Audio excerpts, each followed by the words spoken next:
All right, let's take a journey.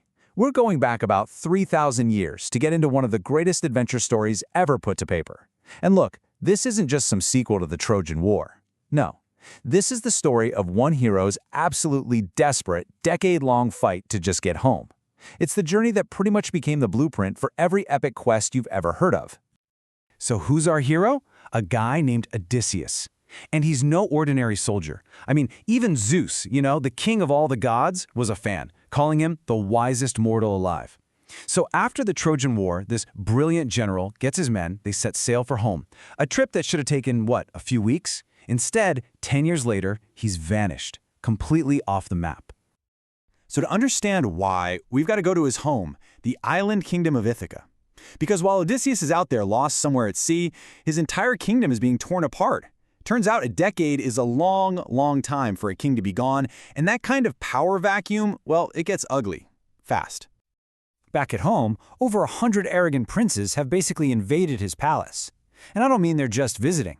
They're treating his home like it's theirs to plunder.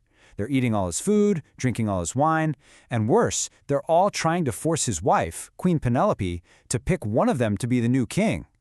You see, his whole family is basically trapped in their own home.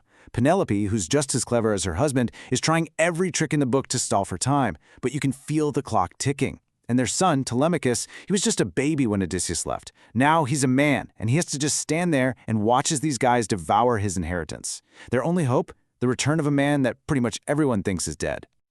So that's the big question, right? How does a man this brilliant, this resourceful, get so completely lost for 10 years? Well, the answer comes from the man himself, after he finally washes up on a shore, the only survivor of his entire crew. So now we're going to get to hear his story, about his most terrifying and, let's be honest, his most famous encounter. His journey takes him to a land of nightmares, the land of the Cyclops. We're talking about a race of lawless, one-eyed giants. And forget any friendly giant stories you've heard. These things are brutal savages. They don't have laws, they don't have society, they just have brute strength, and they could not care less about anyone else. So Odysseus, ever the explorer, takes a dozen of his best men and decides to check out one of their caves. And inside, it looks almost peaceful. Cheeses on racks, pens full of baby lambs, a real shepherd's home. But this isn't some cozy cottage. Oh no, they've just made a terrible mistake. They've walked right into a monster's trap. And then the owner comes home, a giant named Polyphemus. He doesn't offer them a drink. He doesn't say hello. He just rolls a boulder in front of the cave entrance. A boulder so massive that 24 wagons couldn't move it. And just like that, they're sealed in. And his first question, well, it tells you everything you need to know. He doesn't see guests. He sees prey. What happens next is just pure, methodical horror. This thing has a routine. He seals the cave, he milks his sheep, and then he decides it's time for dinner. He just snatches two of Odysseus's men, the poem says like squirming puppies, smashes their heads against the floor, and eats them, bones and all. There's no reasoning with him, there's no fighting back. This is their new reality. Okay, so you're trapped in a cave with a man-eating giant. Your swords are useless, brute force is a joke. What do you do? Well, this is where Odysseus has to use his greatest weapon, the one thing Zeus himself admired, his mind. And this isn't just about escaping, this is about revenge. And what a plan it is. It's brilliant. It's got layers, It relies on psychology, perfect timing, and just sheer guts. First, he's going to get the giant drunk on some super strong wine he brought. Second, he's going to give him a fake name. Third, he and his men find a huge olive branch, sharpen it to a point, and heat it in the fire till it's glowing. And that last step, that's the point of no return. So the Cyclops is getting drunk now, and he asks Odysseus for his name. He even promises him a gift if he tells him. Yeah, right. Odysseus knows that gift is probably that he'll be eaten last. But this is the moment. Odysseus's reply is a masterpiece of deception. He says his name is Nobody. Nobody. This one word is going to be the key to everything. As soon as the monster passes out from the wine, they make their move. The language in the original epic is unbelievably vivid. It says they rammed that red-hot stake deep into his single eye, and the sound it made was like a blacksmith plunging a hot axe into cold water. The eyeball hissed, the roots popped, and the monster's screams of agony shook the entire mountain. And this is where the name trick pays off. It's the punchline to this whole horrific joke. The blinded giant is stumbling around, roaring for help from the other Cyclops. He's screaming, "Nobody's tricked me! Nobody's killing me!" And what do his neighbors hear? Nobody's killing me. They just think he's sick or maybe cursed by the gods. They tell him if nobody is hurting him, they can't help. The trick is absolutely perfect. But they're still not out.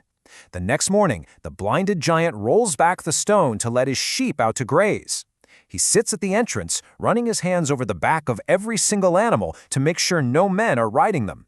But Odysseus is one step ahead. He has his men cling to the thick wool on the bellies of the giant rams. They slip right under the monster's searching hands. Just brilliant.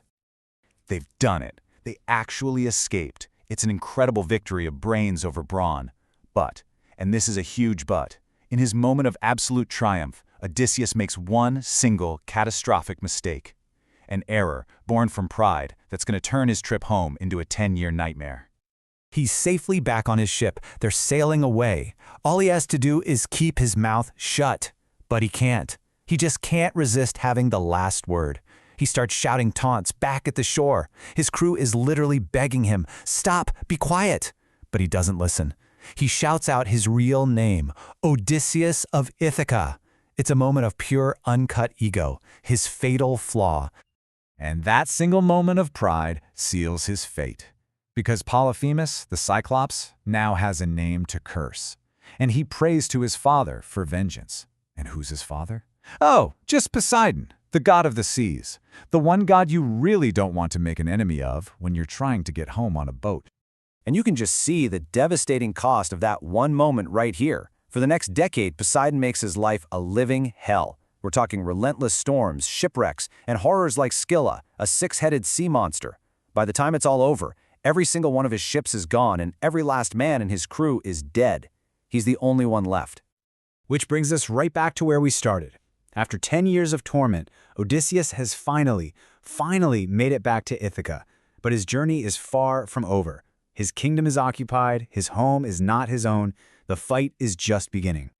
Now, he can't just walk into the palace and say, "Honey, I'm home." He'd be slaughtered by those suitors in a second.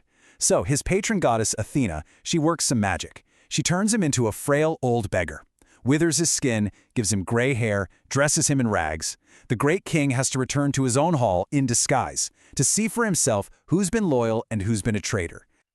But that disguise is not just for spying. It's part of a much larger and much bloodier plan. Athena doesn't just promise him he'll get home, she promises a reckoning.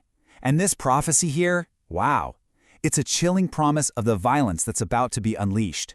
The hero is back, and he hasn't come to talk. He's come to cleanse his house in blood. And that leaves us with one final question, doesn't it? Why are we still telling this story 3,000 years later? Is it because of the incredible monsters and the magical islands, the clash with the Cyclops, or is it something more universal? Is it about that relentless, undying human drive to get back to the people and the place that we call home?